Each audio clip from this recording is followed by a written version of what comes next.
bought $20 billion of Bitcoin and made $100 billion overnight yet? The answer is they're afraid, and they have political constraints.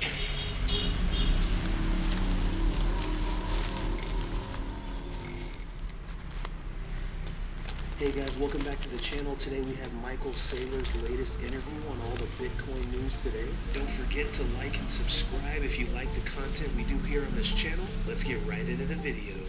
Remember when I tweeted to Elon, I said, I didn't say buy $1 billion worth of Bitcoin. I said buy $10 billion worth of Bitcoin and then issue $10 billion of converts and buy $10 billion more, and you make $100 billion, and then all the S&P follows you and you make $1 trillion. He didn't quite do that, right? I mean, he did a little. I'm okay with the $1.5 billion, but the point is, why doesn't someone do a $25 billion buy at Google? And the answer is because of politics and institutional inertia. And, some people don't want the trillion. Okay, so why doesn't a government do it? Politics, institutional inertia. When will they do it? This is the butterfly effect, right, guys? It's like, how do you predict when someone gets whacked on the side of the head and knocked out of their comfort zone and decides to go and bend over and pick up the $1 trillion? I don't know, right?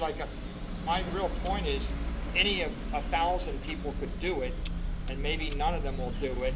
But if you're betting that not a single one of them wants the $1 trillion, it seems to me like over a decade somebody wants the $1 trillion.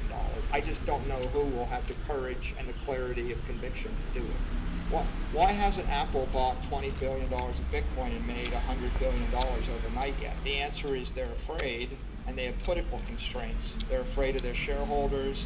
The accounting makes it ugly. So, you wonder, why don't they just bend over and make $1 trillion?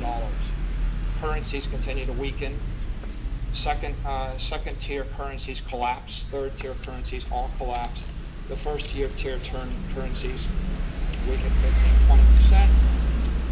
And I think if we come back to the big theory of money here, right, under the gold standard, if the dollar was backed by gold, it was stable, to Mark's point. But if we thought about it deeply, gold is not perfect money. Gold has actually got a half-life of 35 years. The reason the dollar was stable was the economy was growing on average 2% a year, and the supply of money on average was growing at 2% a year. And if both of those things peg, and if you're an economist, you realize it's almost impossible to grow anything more than 2 or 3% a year over the course of a long period of time. So what you had was stable money in the form of gold. We never had good money.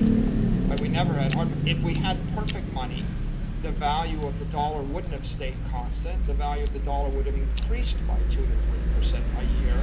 And over the course of 30 years, you would have doubled your wealth by just saving money or more. And everything just keeps getting cheaper. Under perfect money, you have deflation. Under gold money, you have constant prices. Under fiat money, you have rampant inflation. And most people, they've got this fiction that, even if you look at official government documents, they keep talking about purchasing power, and they calculate it based on CPI.